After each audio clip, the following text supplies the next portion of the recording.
Hey, it's Rabbi Zac, and before we jump into this next conversation, I'd like to ask for two favors.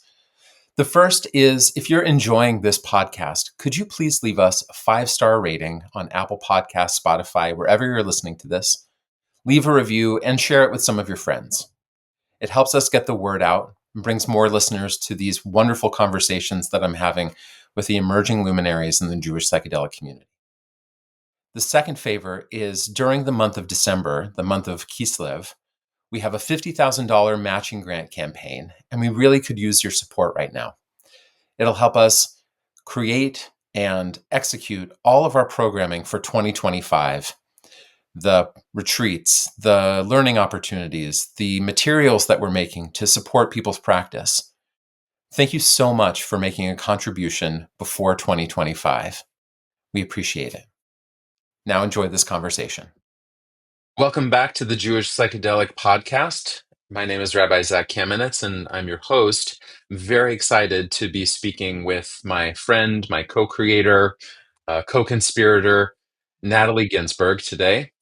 Natalie Lyla Ginsberg is the Global Impact Officer at the Multidisciplinary Association for Psychedelic Studies, otherwise known as MAPS, and the co-founder of the Jewish Psychedelic Summit with myself and Madison Margolin. Natalie joined MAPS in 2014, founding the Policy and Advocacy Department and serving as its director for 5 years. At MAPS, Natalie initiated and co-developed MAPS's first MDMA therapy training for communities of color and co-authored the first study interviewing Palestinians and Israelis who have shared ayahuasca ceremonies. Before joining MAPS, Natalie worked as a policy fellow at the Drug Policy Alliance, DPA, where she helped legalize medical cannabis in her home state of New York and worked to end race-based marijuana arrests. Natalie was born and raised in New York City, currently lives in Los Angeles, California. She received a BA in history from Yale College and her master's of social work from Columbia University. Natalie Ginsberg, finally, thankfully, welcome to the Jewish Psychedelic Podcast. It's such an honor to be here. I'm so excited and just always so happy to be in conversation with you, Rabbi Zac. So thank you. Always. Well, your expertise and your chops in policy, in legalization efforts, um, communities around the world, I think are really well known and well documented. You've been on how many podcasts, how many interviews? Like this is something that you're really talented at sharing the stories of so many who are working in psychedelic medicine and psychedelic community. But I really want to focus on your work in Jewish psychedelic community. My favorite. Um, right. So let's talk about it. I mean, first of all, I'd love to hear about your experience in Jewish community as a young person, adolescent. Like, what was your sense of being in community? Was it warm and positive? Was it, I don't know, a little creaky and mildewy? Like, where do you come from? Hmm. So I grew up in New York City with a lot of Jewish community around, but I actually went to a school where there weren't so many Jewish people. So I kind of always had this like dual experience of being a minority, but also being surrounded by kind of a normalization of Jewish experience. Um, Luckily, my experience was always more of the warm side, less on the creaky side. Hmm. Um, but I'm really grateful that early on, I really understood how Judaism was about what like what it kind of was an invitation for me to engage with it. Hmm. And, I went to Hebrew school 3 times a week. And I remember very early on, we were learning about, Hashem created the world in 7 days. And I was a fan of dinosaurs. My father actually collects dinosaur fossils, so I was really into that. And I was like, "Excuse me, there are no mention of dinosaurs here. This can't be real." And my Hebrew school teacher said, "We don't know if these stories are real or not, but we know these stories have kept our people together for thousands of years. So there's value to learning and engaging and questioning them." And so I feel like that framework really served me well in growing up in Jewish world. If there were parts that didn't feel super aligned or might have felt a little creakier, I kind of felt the ability to ask questions and push back and explore. Um, with that story, it's funny because as I got more into psychedelic world, I started being like, wait, maybe everything that happened in the Torah is real, exactly. Hmm. And so that's been an interesting journey. But an understanding I have now of what has always felt so warm in Jewish community is kind of this neshama, this soul level. I've always felt very drawn, comfortable, felt like I'm with family, even among, Jewish people who I vehemently disagree with, there Hmm. are plenty. Um, yeah, so it's always been something that has been a source of my like deep identity and my strength. I've really, really strongly formulated a lot of how I interact with the world based on my Jewish identity. And, we talked a little bit about my work in the justice world. And I really attribute that a lot to my experience as a young Jewish kid reading all the Holocaust books. When Hitler Stole Hmm. Pink Rabbit was my favorite book when I was like 8. And so I think that really allowed me to look around and say, wait, what's going on in my country that's really unjust? And how could people, in Germany have stood by and let this happen? Um, yeah, so maybe I'll take a pause because I could go on forever, but generally, definitely warm and inviting. Oh, and I guess another piece is that I've always been really drawn to Israel. Um, and I spent time living in Israel before I started grad school. And I've been really grateful with my time at MAPS. Our founder, Rick Doblin, has always been very supportive of me traveling to Israel and Palestine and doing a lot of work in community there. So I think another thing that's been very fascinating to me is like kind of connection and disconnection between diaspora Jews and Jews living in Israel, and of course Palestinians. And that's also felt very like warm and not creaky, even though it's also been filled with a lot of grief and Hmm. devastation around different situations occurring there. But in my heart, it feels more on the warm side for sure. And so maybe I'd like to hear, and everyone would like to hear, um, you are a major convener, a host of psychedelic community and certainly Jewish psychedelic community. But can you talk about like the earliest experiences where in psychedelic space, psychedelic culture, where kind of like the Jewish stuff started bubbling up for you more, where it became like a a real feature that kind of needed to be fed and nurtured. What were those earliest experiences? Hmm. I think maybe one of the first things that I really immediately noticed was how many Jewish people were leaders in the psychedelic world and doing research, and how, in Israel, psychedelics are super common. So I kind of already was like, there's something here. Hmm. And I know my first time sitting with ayahuasca, like a decade ago now, I found myself singing Hebrew prayers. When I was in a Kashinawa ceremony with beautiful Ikaros that I, was so grateful to get to be a part of. But I found myself saying, wait, I have my own prayers. I have things that my ancestors were reciting for thousands of years that felt like, as I'm entering into this deep spiritual space, felt more grounding for me.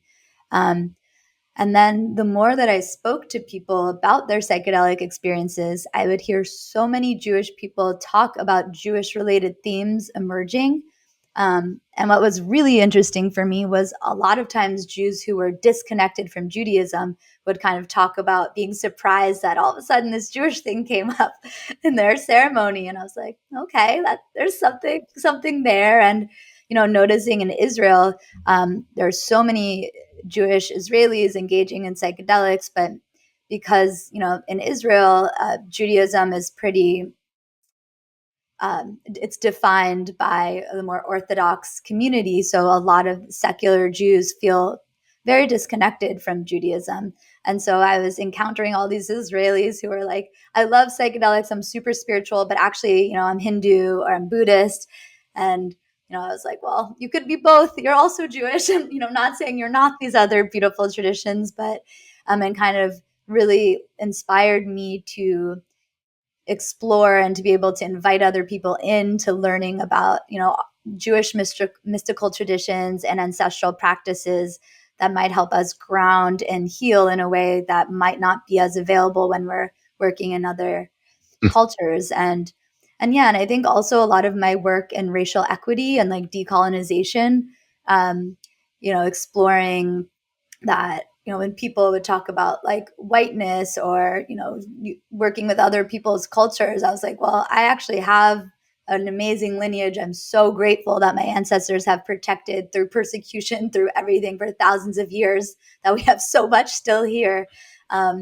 So to me, that was like another way of reconnecting to that, and allowing me to strengthen myself to be a better ally, co-conspirator with other community grounded in their own lineages and practices. And yeah, just a really deep appreciation, because very few people really have access the way that Jewish people do to these really longstanding songs and cults, like all that we have. We're this tribal practice based on our land-based traditions from how long ago. I mean, we joke about something like the etrog surviving with our community as we're spread around the world is pretty phenomenal. Never mind schlepping Torahs around. Who knows how in the book? I mean, it's really hard to fathom. Um, yeah, What do you so think about what is it about? Is it about Judaism and psychedelic work? We could, of course, talk about other cultures, other communities, but just kind of like focusing on us for a second. What do you think it is uniquely about psychedelic work that often inspires this kind of reawakening or recovery for these people, either, from personal stories or even just like a hypothesis that you're holding, um, about this increased desire for connectivity or belonging or being or practice? such a beautiful question, that you and I maybe can write a book with Madison about one day. But We I'll say will. We will. the two big things that come up for me when you ask that. One is actually about our trauma. We got thousands of years of it, plus our current lifetime of it. And I believe that as psychedelics can allow people to tap into some of that healing, we're also tapping into some of the like long, intergenerational experiences. And I think that really inspires people to ask a bit more questions about who they are and why their generations of ancestors are impacting where they're at right now. And I think the other piece is that, of course, this is not the case for all Jewish people, but especially a lot of Jewish Americans or secular Israelis did not have access to very spiritual experiences in Judaism. Not that that doesn't exist. As you and I both know, there's deep mystical spiritual parts of Judaism, but a lot of Jews didn't have that access. So I think another suspicion I have is that people experience spirituality in this profound way with psychedelics. And then, on whatever level you want to talk about, their soul level, like something comes up that connects them to their ancestral spirituality. Or it actually makes them question, like, what is my role in this, like when I'm experiencing the vastness of the universe, or these things that are so hard to reckon with sometimes. I think it motivates people to have curiosity about Jewish what Judaism has to say about it. Yeah, so I think that that's probably two of the main things that would emerge. We'll keep exploring that topic, I think, throughout our lifetimes together, because I mean, I think that's a question that brought us together and keeps us together as conversation partners. Um, it's, I think, one of the animating forces that um, brought us together with Madison Margolin to found the Jewish Psychedelic Summit. I think it's a motivating question in the Jewish psychedelic WhatsApp groups, of which you are a moderator of a few, me myself. In some ways, I mean, we could probably talk about cosmic camels. Um, the the Burning Man camp that you are a founder of brings Jews and Muslims together. Um, but I People really from want to all around Swana, I'll say, which Swana stands for Southwest Asia, North Africa, which is a thank you. non-colonial term for the Middle East that doesn't center Europe, but it's Yeah. basically Israel, mostly Israelis and Palestinians, but also people from all around the region, Oh, Egypt, great. Jordan, Lebanon, and a lot of people living in diaspora, and including diaspora Jews like Thank myself. you. Um, but I really want to focus today on um, the Aravah Sukkot Festival that took place this last October. You and your collaborators, Misha Troy and Ariella Powers, through this amazing festival, Yesh Ma'ayin, like something from almost nothing, Hmm. um, in Mendocino this past year during Sukkot. And I think it's just kind of a great example to explore about creating Jewish psychedelic space, especially during this moment of confusion, destruction, feelings of betrayal, um, looking for the resources of resilience. Um, and I'll just read what I know a little bit about it. But the Aravah Festival, as you shared, was an opportunity to gather across difference in shared grief, praise, play, and joy to actively shape Olam Haba, the world we dream of. The Aravah Festival is and was guided by the nourishment and deep wisdom of our ancestors and the ancient Jewish rituals. So, like, where did the impetus for um, starting this come from for you and your co-creators? Well, I'll say I actually met Misha relatively recently, and we just immediately really connected. And she shared this vision that she had visited this extraordinary property that she felt like the whole thing was a sukkah. And she was like, I have this vision of a beautiful Sukkot festival. And as Rabbi Zac knows, Sukkot is really one of my all time favorite holidays because I have some theories about the psychedelic nature of Sukkot because that drug has very small amounts, but it has DMT in it. And, I have a curiosity about why we are supposed to take these four seemingly kind of random, disparate plants and shake them together and be with God under the stars and invite in our ancestors. I mean, if I were to design a psychedelic holiday for my people, it would be pretty similar to Sukkot, I will just say. But so when Misha was sharing this vision, I was like, I've always wanted to do something around Sukkot, which I've talked about for a while, and gathering folks to kind of explore this plant-based, earth-based tradition that we have that's just so profound and that's quite hard to connect with. As I grew up in New York City, I live in Los Angeles. It's a bit different than the olden days of Sukkot when people are traveling to the temple under the stars, building these temporary dwellings.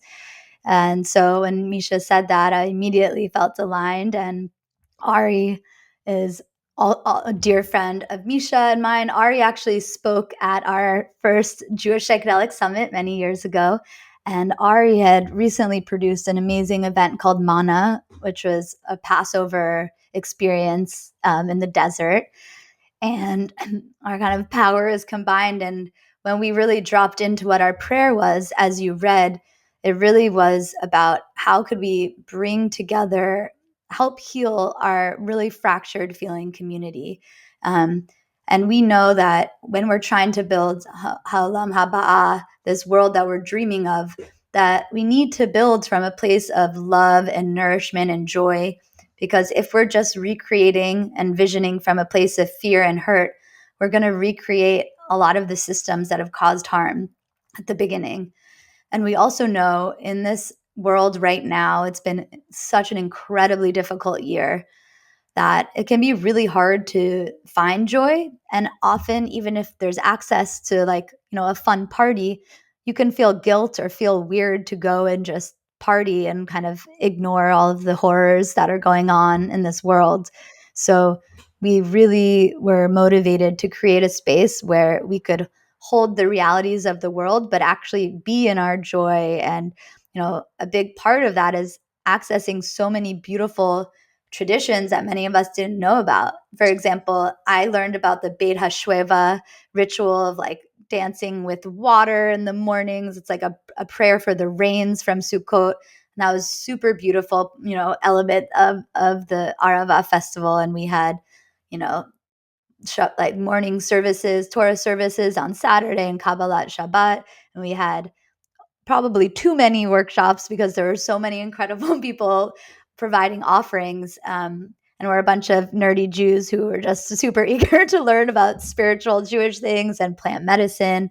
Um, but we also know that, especially in terms of politics, not just our world, but our Jewish community is really divided and really polarized. And we had a deep prayer to try to be able to bring folks together in a space of connection rather than around all the places that we're disconnected, because we believe when you're finding that connection, it allows you to better talk about the disconnection and explore that when you can start from a shared baseline. How But did you model that? I mean, certainly um, that kind of bringing the world of the future into the world of the present, bringing disconnection into connection, bringing um, alienation into balance, into the circle.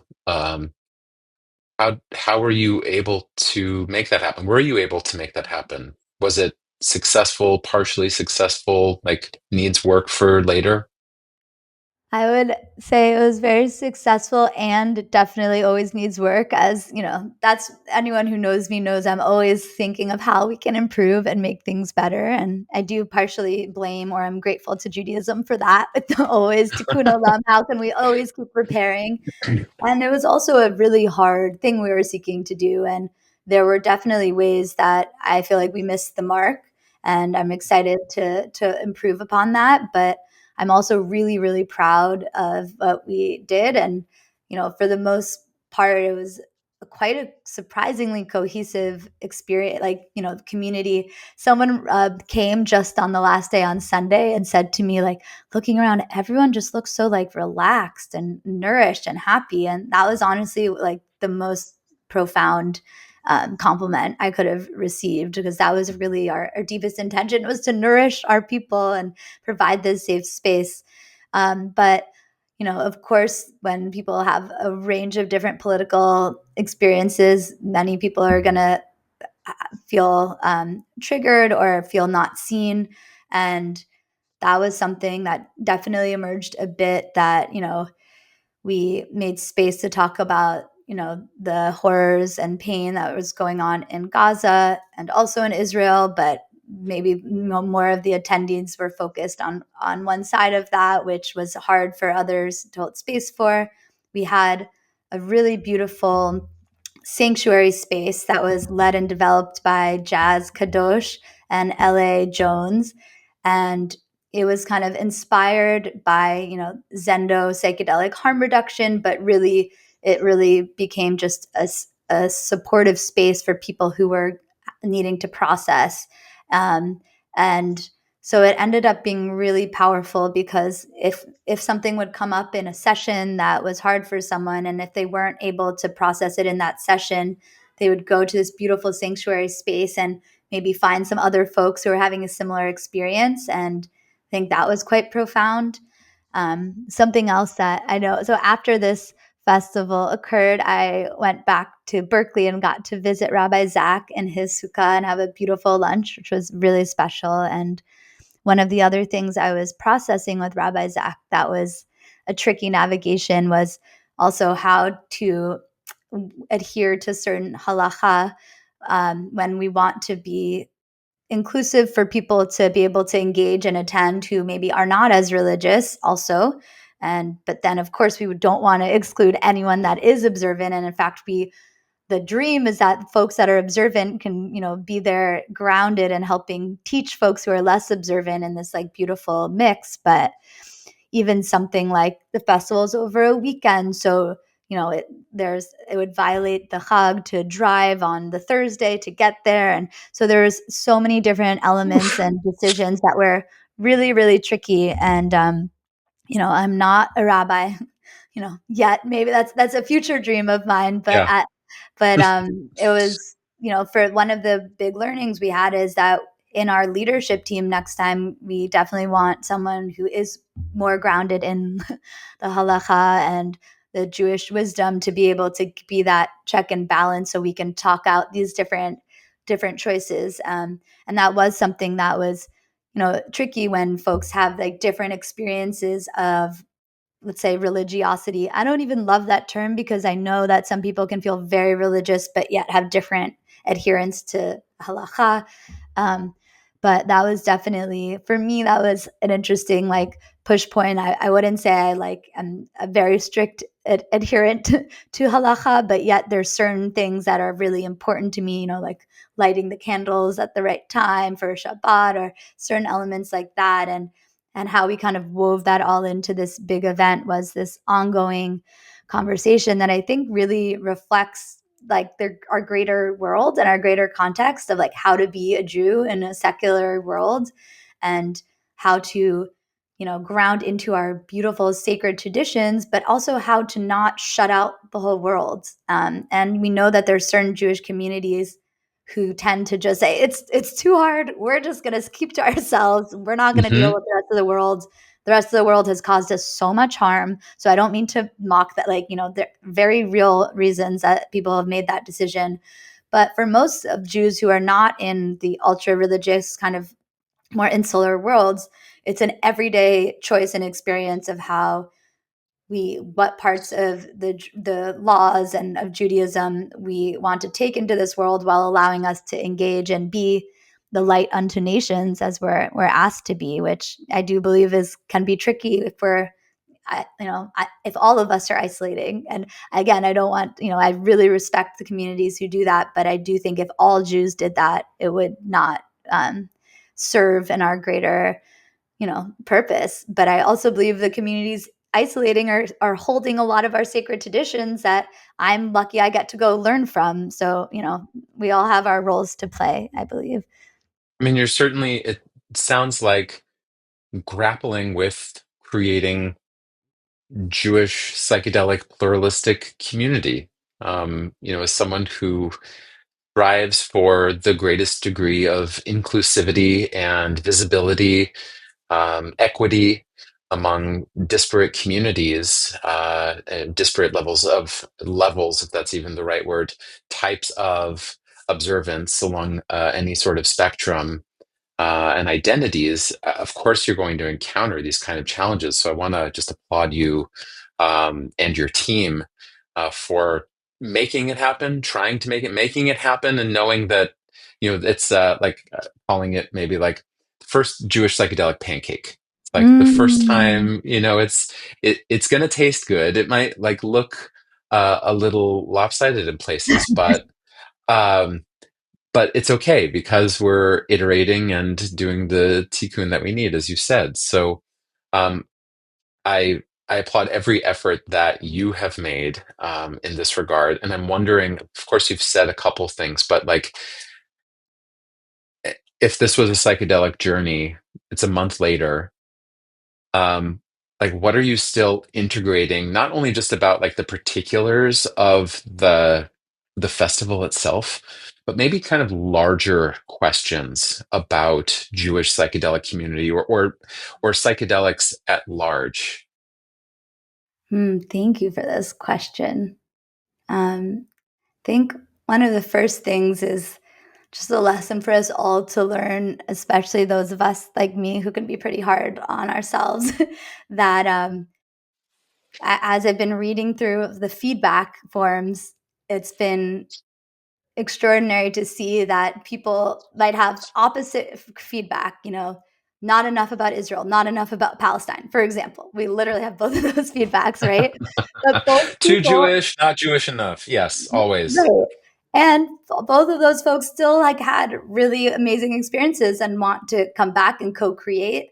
So that's like in my heart what I'm really taking, that like, as you said, even if the pancake was a little lopsided, there was something there that was the good enough taste and feeling, that and the invitation to come co-create, that people felt that responsibility of like, this is what you should do next time. This is how I want to change it for next time.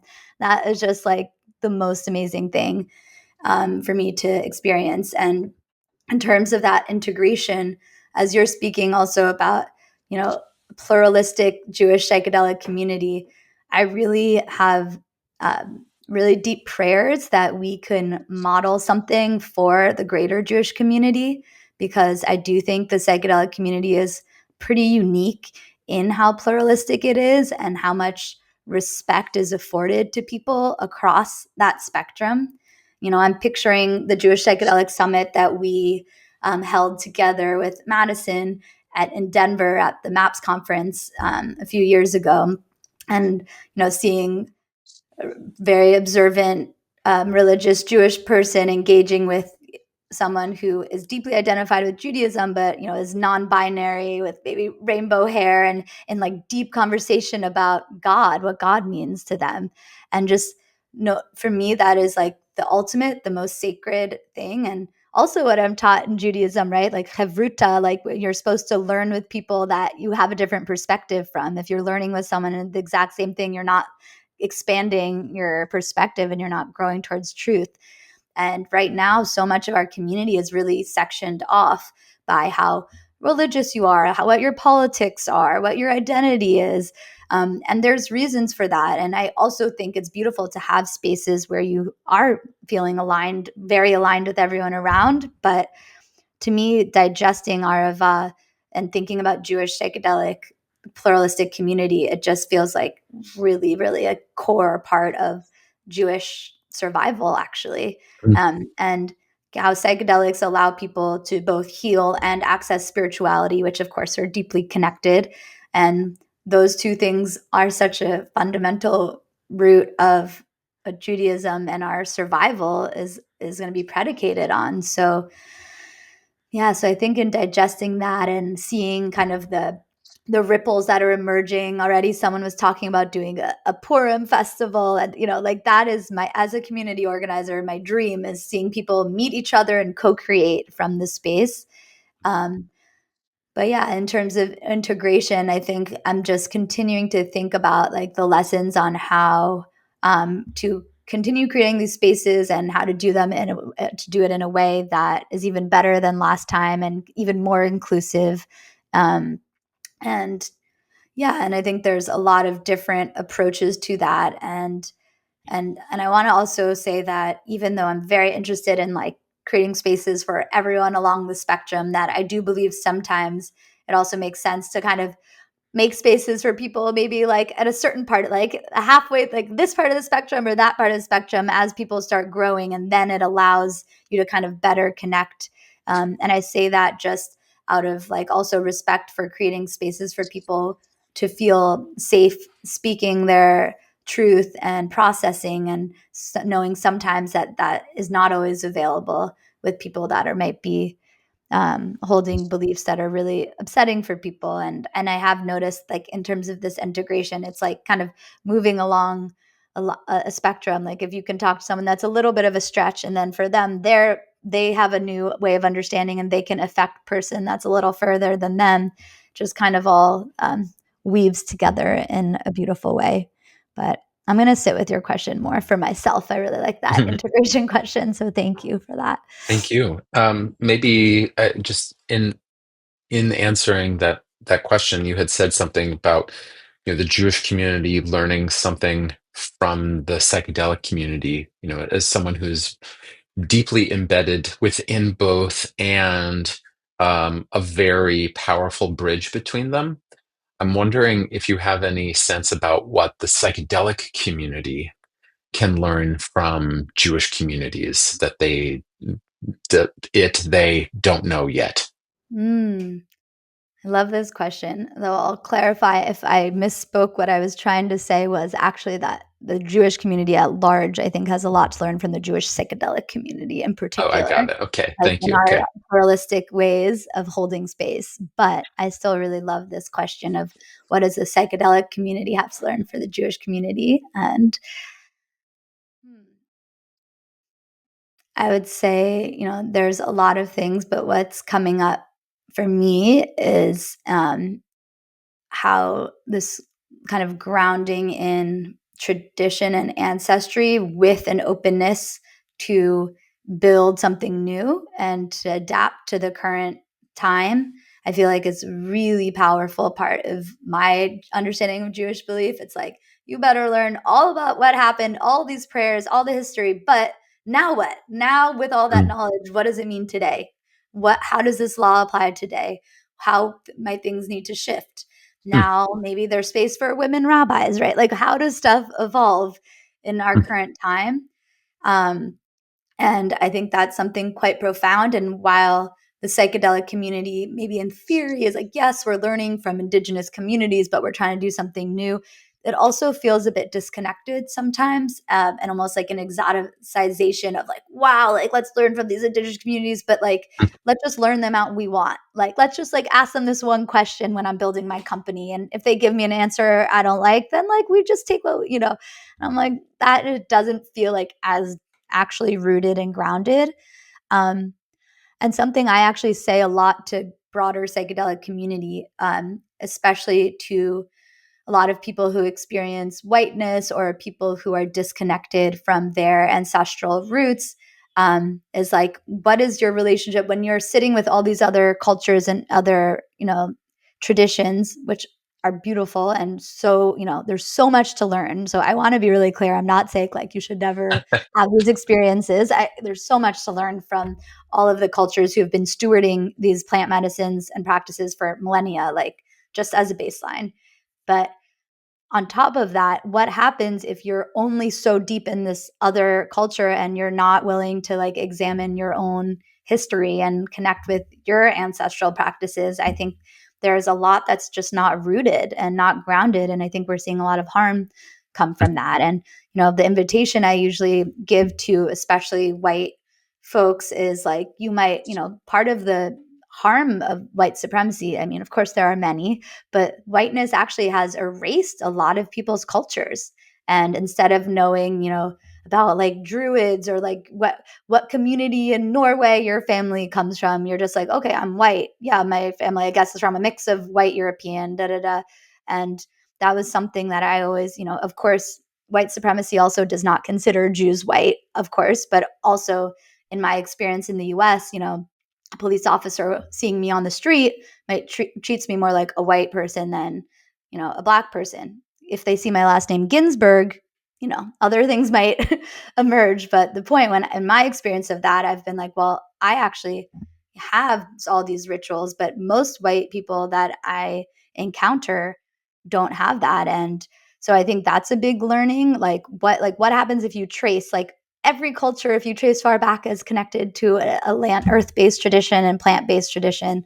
And what happens when we're really excavating that work? That feels like the meatiest work, and the way that we can both do the deepest healing for ourselves, but also be in most like solidarity, co-conspirator work with others who are deep in their traditions. Instead of just hopping into their tradition, it's like showing up in ours and collaborating from that point. And I know that the psychedelic community does not feel very rooted in those ways, and is really kind of like picking and choosing things and then moving in different directions. And then when you have industry and capitalism interacting, where you're like prioritizing profit, which is just this, I'm not trying to say one thing or the other, but that's just how capitalism works. That it really interferes with the sacredness of traditions. So yeah, maybe I'll stop I'll stop there. That's good. Sounds great. And maybe just in closing, something that I've been thinking about, and I know is probably on your heart also, but in reflecting kind of like these larger gatherings, speaking about the Jewish psychedelic community, um, there are probably so many people that are out there who would probably be really excited to connect to these larger opportunities of gathering, but for whatever reason, they can't. They're not going to join a WhatsApp group. They're not going to go to Mendocino for a weekend long thing. Um, but would really be excited about creating Jewish psychedelic community, for themselves amongst their peer group. Um, Smaller venues, smaller gatherings, one to one, or like a circle of friends. Like, what is like just one piece of advice that you would give someone um, far away from these other larger experiences just to get started for themselves? Like, how would they organize themselves just to start? Hmm. I think just I'd say follow your intuition in little ways. Like if you're doing a ceremony and maybe you don't know many prayers, but you know the Shema, maybe you start ceremony by saying the Shema. Um, and I think just pulling in little pieces like that, or maybe you just invite a few Jewish friends for some psychedelic experience, and it doesn't even have to be anything more than that. Just what occurs when we're all together in this space. Maybe there's no psychedelics. Maybe we're just using cannabis or cannabis, my personal favorite medicine that I'm surprised I haven't mentioned yet, that I believe that there are, different interpretations, but I believe is mentioned in the Torah as kinebosim. And I was very excited when it was found at a ritual altar outside in Tel Arad, like an hour or so from Jerusalem. It said Yahweh underneath, and it was from 800 BC with cannabis resin in there. So yeah, maybe it's that. Maybe it's smoking some cannabis with some Jewish friends and just thinking like, what is Jewish psychedelic mean to us, and are there certain prayers or traditions that feel yummy. Another thing I guess I would name is like right now, as all Jews are aware, anti-Semitism is just rising at insane rates. And so I think even holding space for something when we talk about healing and intergenerational, all this stuff can feel so big. But if we're even just inviting in a space to like process what does it feel like right now as a Jewish person, and what like understanding what feels unsafe right now, what feels resonant from unsafety that our ancestors have felt, so our body is feeling really activated. How can we like take care of ourselves but not be in this constant hypervigilant state? Or maybe we need the hypervigilant state because that state unfortunately has helped us survive, or fortunately has helped us survive and leave when we needed to and do things. But then as we're I'm a social worker by training, and I'm actually starting to do therapy work again, which is such a blessing. And a lot of that work is about understanding when some of your adaptations that actually were there to help protect you, like hypervigilance, are no longer serving you. So I would invite people to kind of explore what elements are like coming up, and to try to hold space for that. And to be clear, I'm not saying that hypervigilance isn't serving us right now. It's more of like a question, like what level, and how to be hypervigilant, how to like take care of ourselves, and how, as someone who works in a lot of justice space as well, something I'm really sad to be seeing is that a lot of Jews who work for Palestinian liberation have a harder time acknowledging that anti-Semitism is real because it feels like it's somehow taking away from this other really important work. So I think just, yeah, kind of making space for all of our realities. Psychedelics are so much about like holding duality and multiple truths. So yeah, inviting in the hard conversations, bringing in the prayers. Oh, and I would also say just things like lighting Shabbat candles. Like it doesn't have to be a crazy psychedelic thing. You can just connect to some tradition that maybe you're not as connected to, and then kind of starting that exploration from there. Yeah, I hope that was kind of a windy answer to your question, but Well, it's a thank you for windy experience, so I think that it meets well. Um, Thank you again, Natalie, for all of your work in all of the worlds in which you find yourself and you lead and you learn. And this will be, of course, the first of many conversations that not the first, a continuation of the conversations that we have in public. And that's a extension of our personal relationship as we continue to walk this, as our other friend Lauren Taus says, the pathless path, that. walking the pathless path together. Well, I'm just so grateful for you, Rabbi Zac, and for Shefa, and for creating such an important container for our community to ground in, to learn from, and for being such a kind-hearted, wise leader in this community. I'm just very, very grateful. We're all very lucky that you're doing the beautiful work you're doing, and I feel very honored to get to continue to work with you. So thank We're all you. very lucky. We are lucky. We're more than lucky. We're blessed. Well, thank you everyone for listening to this conversation today. I want to remind everyone, if you have not already, please do sign up and register for our very exciting new population study that we are doing in partnership with Emory University. Population study Jewish Journeys is the first population study to understand Jewish attitudes, practices, and needs around psychedelics. The link is in the bio. It'll take you to the landing page where you can start the screening process, and we'll be in touch with you in order to get 1,500 qualitative survey applications, and then we're going to be hoping for 25 in-depth interviews, publishing a final report, a couple academic papers to understand what do Jews need around psychedelics. So thank you for participating. And And as always, you can, sorry. I'm going to say, to support, I've been really honored to support a bit on this project. And I think there's a special request within that, because so far we've had a lot of folks responding who are deeply connected to their Jewish and psychedelic experience, right? And, I think we're also, if people can help us spread it to people who might not be as connected with their Jewish experience, that's something we're really interested in understanding along the spectrum. So I'm just Yeah, plugging that also, because thank I you for know putting that there. Thank you. And send it to your friends, send it to your family. This is for the psychedelically engaged, curious, and skeptical.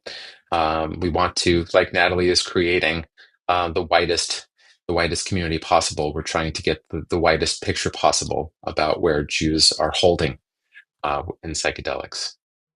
So thank you again. As always, if you want to support our work, you can go to our website and hit the donate button and allow this research and programming and conversations to continue in this way.